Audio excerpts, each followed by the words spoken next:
High বন্ধুরা, কেমন আছো সবাই? এখন একটা বিশেষ কথা বলতে আসলাম। মানে গভর্নমেন্ট তো চলে গেছে, গভর্নমেন্ট অনেক কিছু দিয়ে গেছে, তার মধ্যে একটা হচ্ছে ভাষা সন্ত্রাস। এখন যে পরিমাণে ভাষা সন্ত্রাস চলছে, সিপিএমের মতো একটা দল যার কাছ থেকে আশা করা যায়নি, এখন সে কি মানে মানুষের মনে আস্তে আস্তে হয়তো তারা জায়গা করছে, যার জন্য ফলতায় তারা সেকেন্ড পজিশানে এসছে, অত ভোট পেয়েছে, মানুষই তো দিয়েছে, ওই ভোটগুলো কিন্তু পেয়েছে তারা, তার মানে কি মানুষের মনে একটু একটু করে হয়তো তারা জায়গা করতে পেরেছে। এইবারে শতরূপকে বলছি, আমার থেকে অনেকে ছোট হবে তাই আমি নাম ধরেই বললাম, শতরূপ বাবুটাবু কিছু বললাম না। কিন্তু তুমি যে কথাটা বলেছো আমার ভালো লাগেনি কথাটা, মানে আমাদের সমাজের, আমাদের ভদ্র সমাজে কারোরই ভালো লাগেনি কথাটা। তুমি কি ভাইপোর পেছনেই তুমি থাকতে চাইছো নাকি ভাইপোর আগে যেতে চাইছো?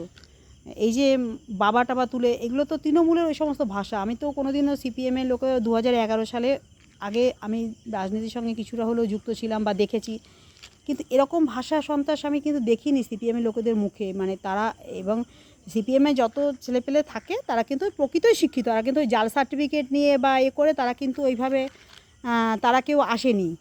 তারা কিন্তু প্রকৃত রীতিমতো খেটে পড়াশোনা করে তারা ওই দলটাতে এসছে, এবং নেতৃস্থানে যাদেরকে দেবে তারা কিন্তু কেউ চুনোপুটি বা পড়াশোনার ডাল নয়, তারা রীতিমতো পড়াশোনা করেই তাদেরকে যেতে হয়েছে।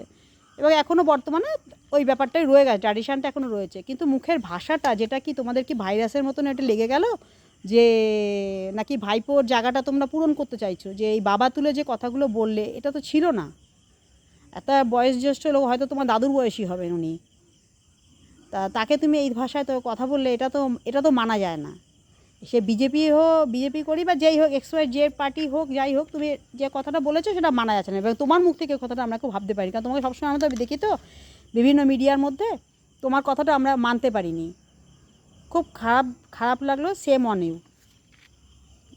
পার্টি নেতৃত্বকেও বলবো, যদি সিপিএম পার্টিকে আমরা যেভাবে দেখে এসেছিলাম সেরকম যদি কিছুটা থাকেও, মানুষের মন থেকে উঠে গেছে, আস্তে আস্তে মানুষের মনে তারা বসছে, কিন্তু যে কথাটা বলেছে শতরূপ ভালো লাগেনি।